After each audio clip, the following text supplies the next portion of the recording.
Hello, hello, and welcome to the Cinema Slice. My name is Tony Wynn, and today I'm doing a local filmmaker sit down with a local filmmaker herself right here. I'm here joined with Brittney Greer. She is a writer, a producer, a director. She even does makeup. How about all that? She can do it all.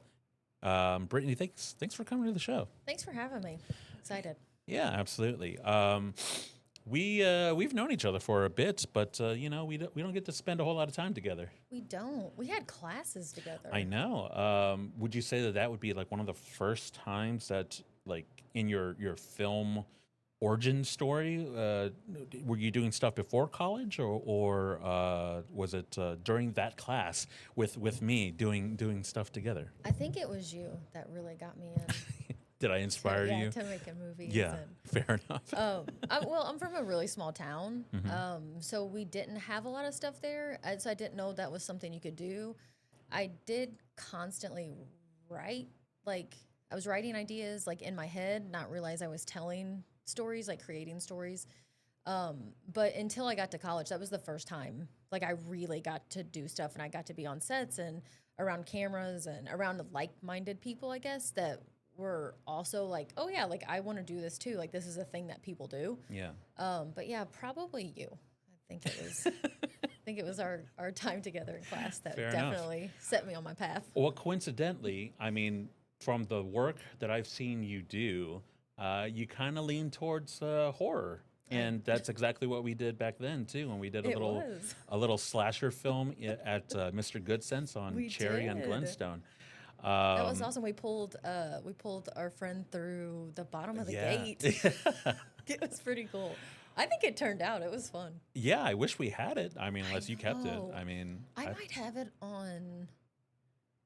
I might have it on like a DVD somewhere. I'll have to look. I'll well, look. yeah. I'll look. If you find it, I would love to see just how much the both of us have grown, Oh, and especially grown older, right? yes. Yeah. That's what I was joking about my gray hair. I was like, ooh, definitely see that. So, for those who of you out there who don't know who you are, explain a little bit about, I guess, what you've have done and what you're doing. That might be like, oh, I didn't know she did that.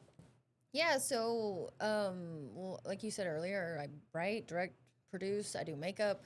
Um, I I PA. Like I like being on set. I think it's fun. I like helping people. I like the vibe on set.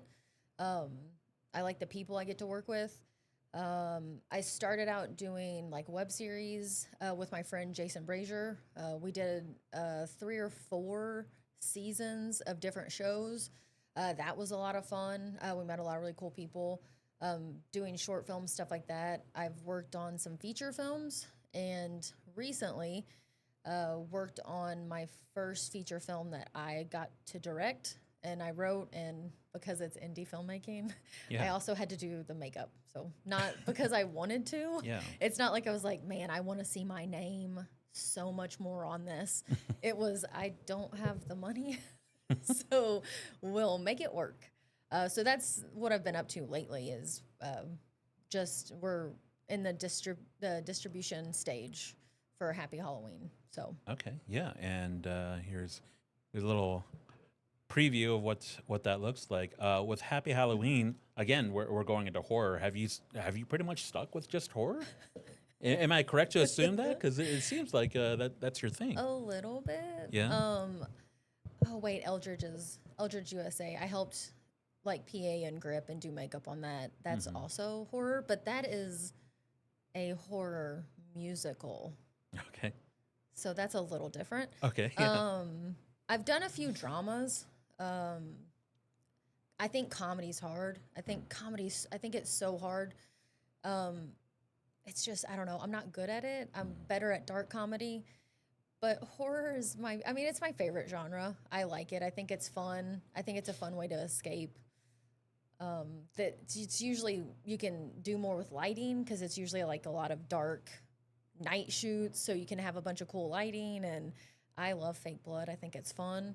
Um, so that's always great. I think jump scares are fun. So I don't know. Everyone thinks that's all I can do.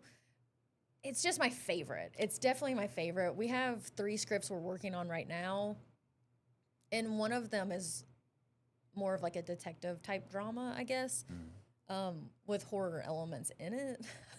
So it's, I don't know, it's hard for me to Yeah. do other stuff. like I keep, as I'm like saying stuff, I'm like, well, that also feels more horror based. But I think that's what I have the most fun doing, because it's the most outside of what your real life is like, I guess. Yeah.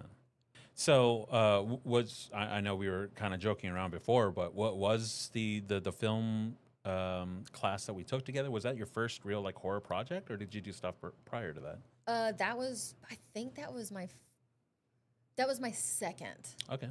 But the first one was in a class that I had like at the same time. Mm-hmm. In that class, we just did it first. Mm-hmm. But yeah, I think that was my second one. And the other one I did was also horror. Yeah. Do you remember sort of like the issues that we had in terms of, I don't know, location scouting, and just like how do we do horror? How have other people done it, and how are we going to do it? Do you remember the thinking through that? Back in college? Yeah.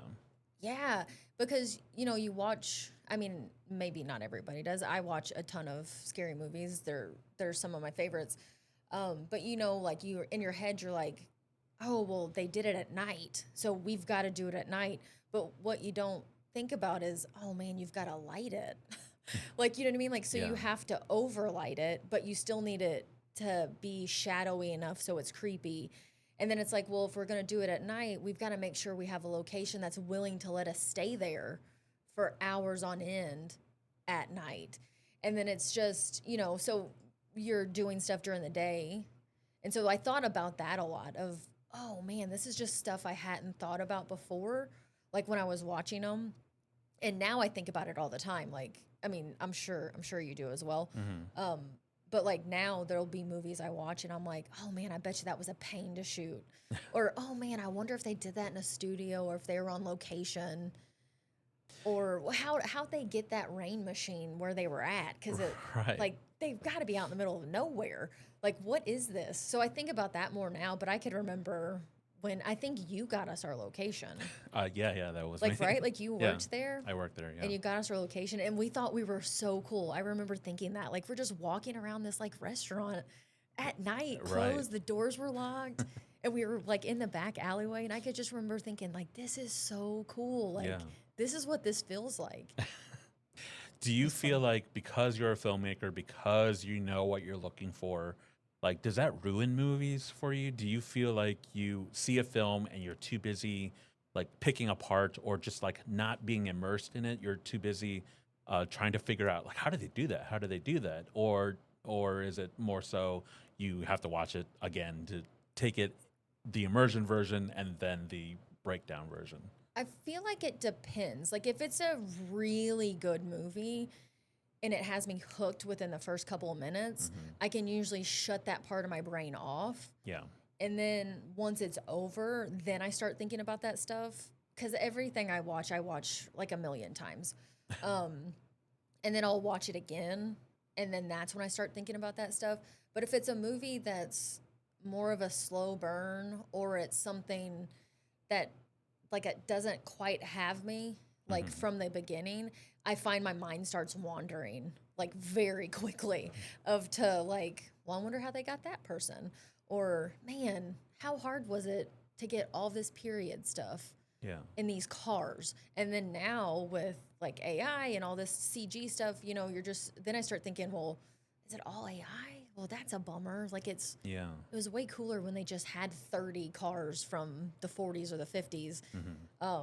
That's like when I watched Sinners. Like, that had me Yeah. the entire movie. And then afterwards, I got to sit there and just be like, man, it was so beautiful. Like, it was shot so beautifully. And then you start thinking, but again, for movies that are so fantastic like that, it makes you want to rewatch them so you can start looking at, like, those little moments of, like, how'd they create that? Like, how can I create that? Like, how can Right. we make our shots more cinematic and beautiful like this? Yeah. So you kind of talked about our earliest projects together. I suppose why not? Let's take a look at a clip of what the picture that you painted for us in terms of our first project and your latest project with Happy Halloween. Let's take a look at a clip.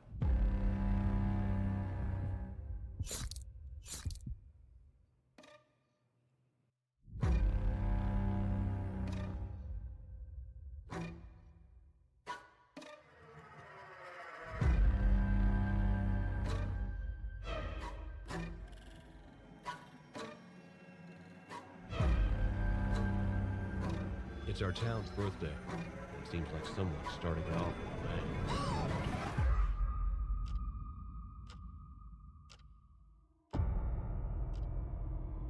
Well, you got back just in time. It's our town's 300th B-Day, so of course it's gonna be like a big to-do.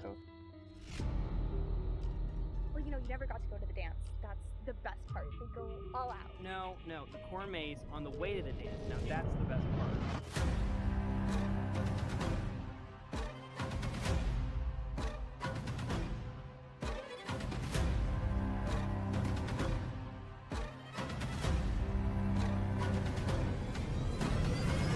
I'm not allowed to go. Oh, is that because your ex-boyfriend tried to kill you last Halloween? David, come in. Everyone knows what happened last Halloween. Did either of you guys get a weird text from a withheld number last night? Was it a dick pic? I hate those. I swear. The guys at the school are pigs. No, it just said trick or treat. Hadley Briggs, will you go to the Halloween dance with me? No one leaves! So you just lied? I'm sorry! I was scared. The mayor's just enacted a curfew that's effective immediately. Killer making Halloween decorations out of their victims, leaving masks behind. A poorly lit maze at night. What could go wrong?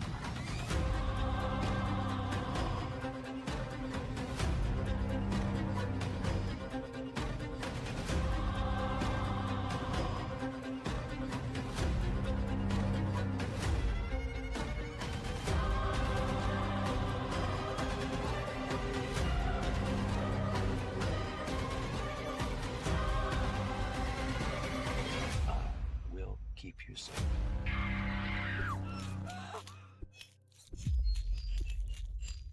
Some people just love Halloween a little too much.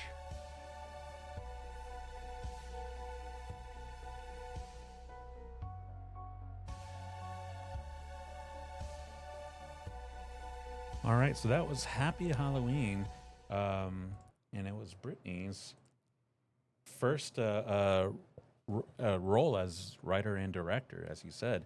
And just as you said, talking about lighting and things like that, I mean, that's the first thing I noticed was that, very interesting, very colorful lighting, despite it being at night. Is it my assumption that the corn maze there was supposed to be like a haunted house-esque thing, or was it a choice to kind of use those types of lighting for those scenes? The lighting was something, and David will, I'm sure David will watch this. Hi, David. He'll probably be like, Brittney, why didn't you ask me? And he would have sent probably a different trailer link. Mm-hmm. I'm sorry, David.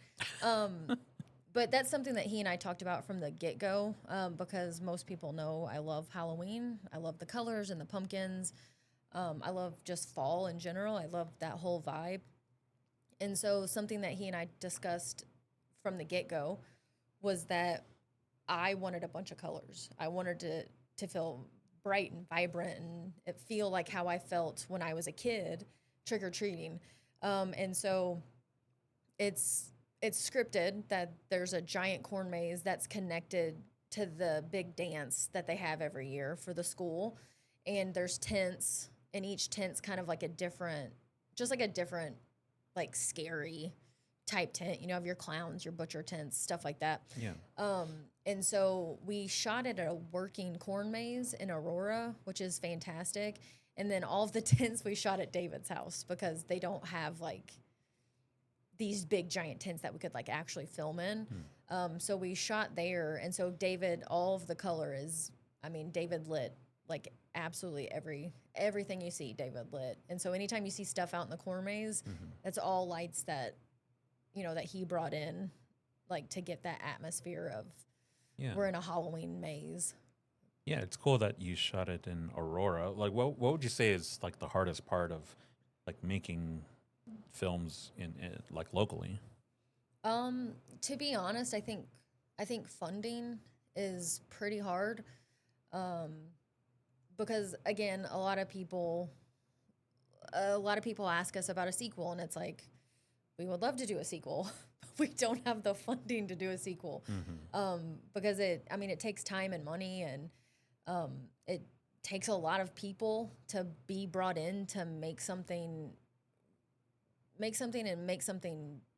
right the right way. And so I think funding is pretty hard, and sometimes locations can be hard, especially if you don't have funding to offer people.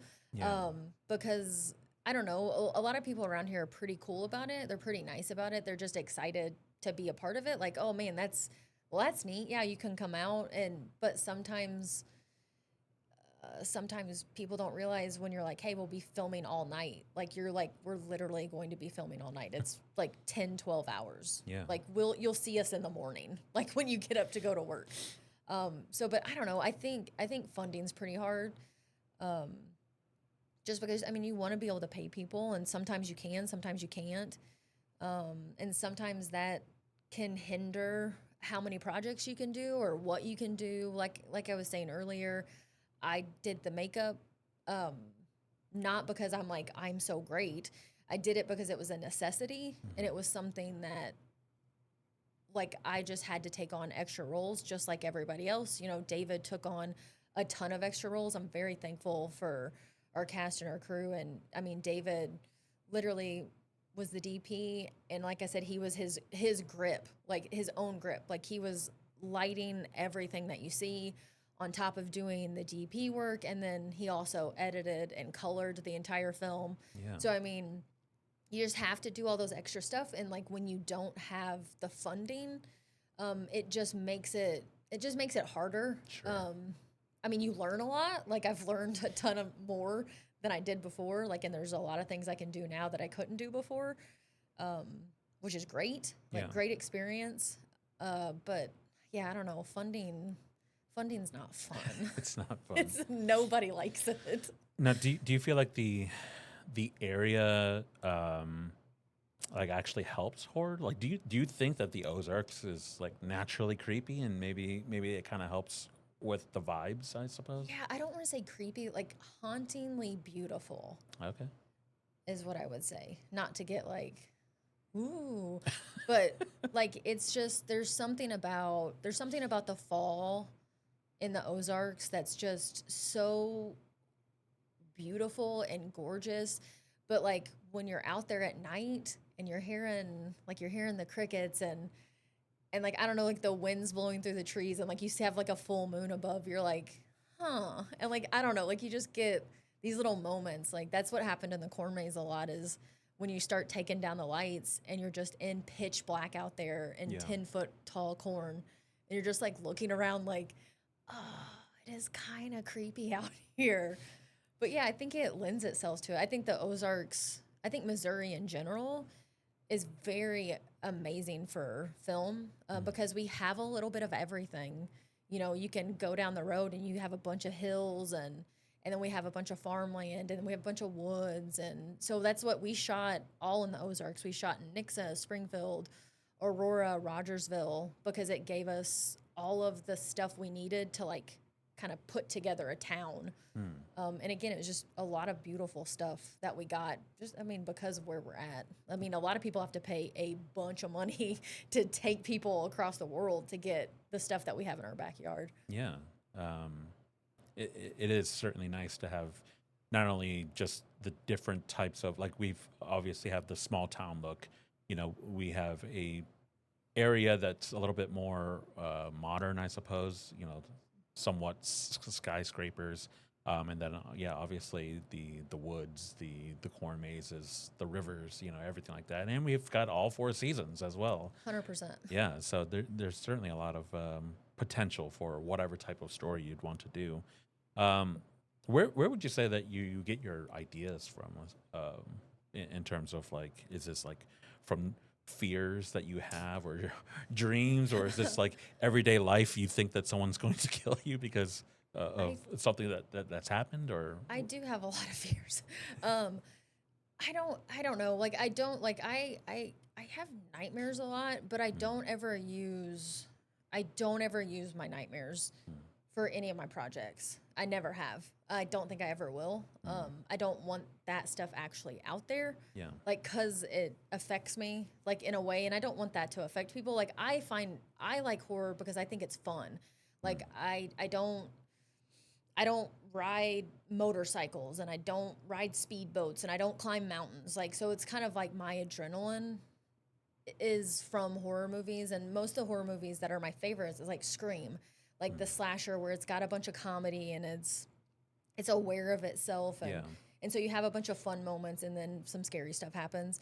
But normally I'll just be walking. How it normally happens is I'll just be walking around. Like, I mean, I love Halloween, so I've been to some corn mazes where I've just been walking around, and the person gets ahead of you, and I'm just thinking to myself, again, you're like, wait a second, and you start looking around, and you're like, I mean, someone could just come at me right now, and everybody would think it's a part of the corn maze, right? Because no one's going to think my scream's any different from anybody else's scream. Exactly. So then I go home after being at the corn maze, and I just start like writing down like the stuff I saw, like the stuff that made me uncomfortable, the stuff I got scared of is like, oh, my friend got ahead of me and I had to rush really quickly and I tripped. And so I just start writing stuff like that down, and then I don't know, I get lost in my head a lot. I draw, so like when I draw, like it just feels like the characters start talking to me, and I've told that to people before, and it sounds like I'm crazy, but they do. Like they start having conversations, and then I just slowly start writing conversations down and start piecing it together. But honestly, it's me just being in certain situations, and I have a very vivid imagination, I guess. I always have. So it's just my brain starts going in these crazy directions. And I'm also like, I've got a bunch of anxiety, and I think that probably has a lot to do with it, is like I start thinking of all these different situations instead of just like, oh, that's fine. My mind just goes like 90 to nothing. And then sometimes I get cool stories out of it, and then sometimes I just get a headache because I'm worried about something. Fair. That's fair.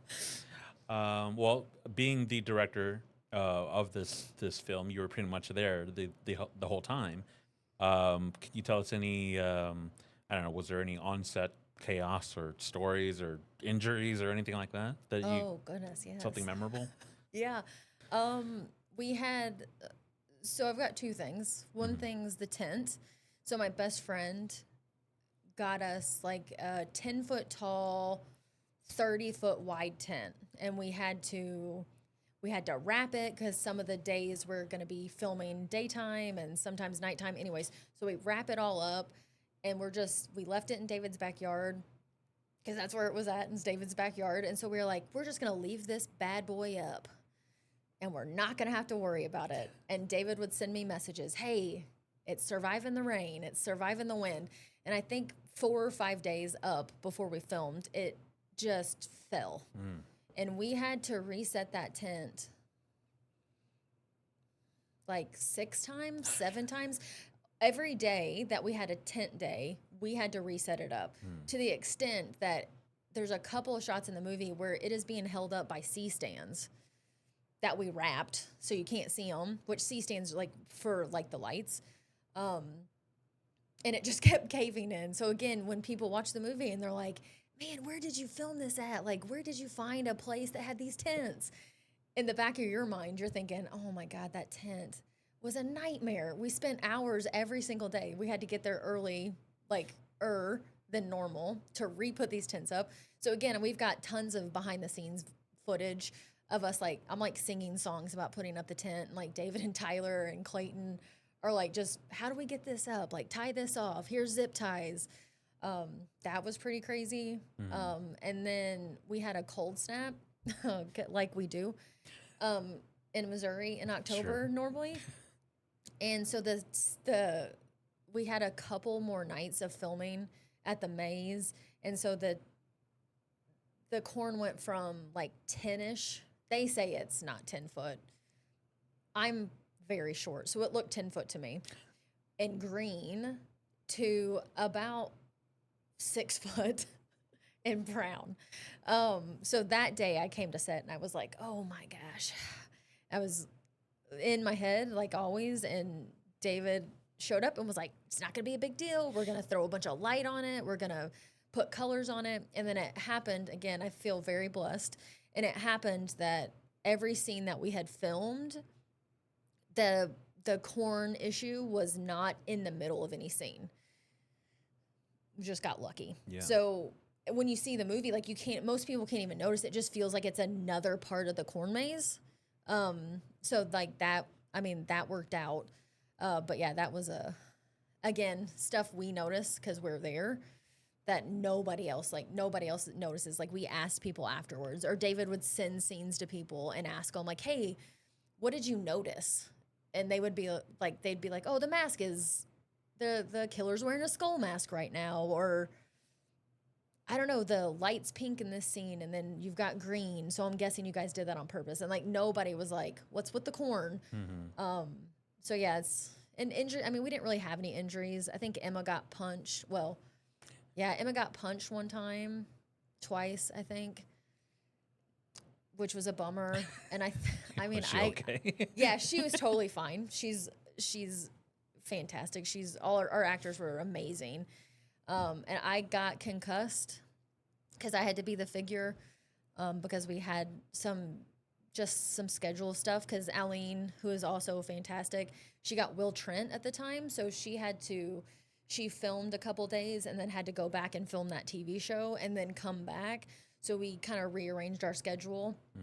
And the guy that was playing the figure couldn't be there that day, so I had to be the figure, and the mask doesn't fit my face right. And I'm like, yeah, just really elbow me because I'm not a good actor.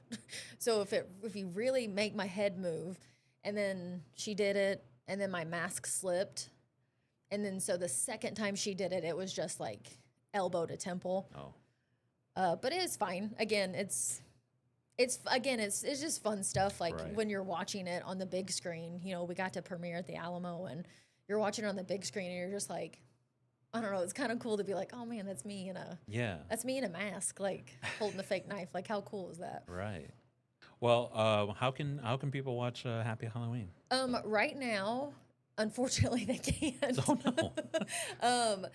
We're in the talks right now. It's in the distribution's hands right now. Okay. So we've actually been doing some stuff to go onto like a DVD and everything. So we're hoping here shortly we'll be able to like announce where it'll be streaming and like when DVDs will be available. But yeah, so that's like, it has distribution. It's ready to go. It's just doing what they do in the back end. Fair enough. Well, I guess if people want to know when that that will be out, I suppose the best way to contact you would be through probably through Instagram or Facebook. And we have, I mean, Happy Halloween has an Instagram page and a Facebook page, which is where as soon as any of that stuff comes out, we'll drop it. Yeah. It's got a skull. It'll be green. A guy will have a hood up. Yeah, right here. And yeah, and then he's got an Instagram or my Instagram. Well, as soon as they tell us when it's going to release, we will shout from the rooftops. And I'm a huge physical media fan, so it's like, I don't know, it is going to be an absolute dream come true. Yeah, absolutely. To have a DVD of like with my name on it. Yeah. Like it's, I don't know, it feels very surreal. Well, Brittney's Instagram is Britt Greer, BRITT_Greer, GREER_. And then Happy Halloween is Happy Halloween on Facebook. Well, Brittany, thank you so much for coming by, dropping by, and helping me out with this latest episode. Is there, how about little words of wisdom for people who want to make a film? Do you have any advice for how do you do it with very little budget? I think surrounding yourself with, I think I said like-minded people earlier, but surrounding yourself with like-minded, passionate people that also just want to make the best film, web series, TV show, commercial, whatever it is you're doing. I could not have done this movie without the cast and crew that we had. You know, like I've mentioned David's name, he's a fantastic DP, but having somebody like David on your side, somebody that wants to see you succeed and wants to give you 110% to make sure you're getting what you want. Like having people like that, even if you only have 3 or 4 people, because that's a lot of days that we had 3 people, 4 people on set on crew. So everybody's doing a bunch of jobs. So having people that are passionate about filmmaking, good people, that's the best thing you can do, is to find some people that are passionate, good people that want to see you succeed, and they give you your all, and you get magic afterwards. Yeah, absolutely. Well, yeah, I guess that does it for today's episode of the Cinema Slice. Hopefully, Brittany, you and I will actually reunite and work on something together. It'll be a good reunion. But until then, for Brittany, I'm Tony, and this has been the Cinema Slice. We'll see you next week.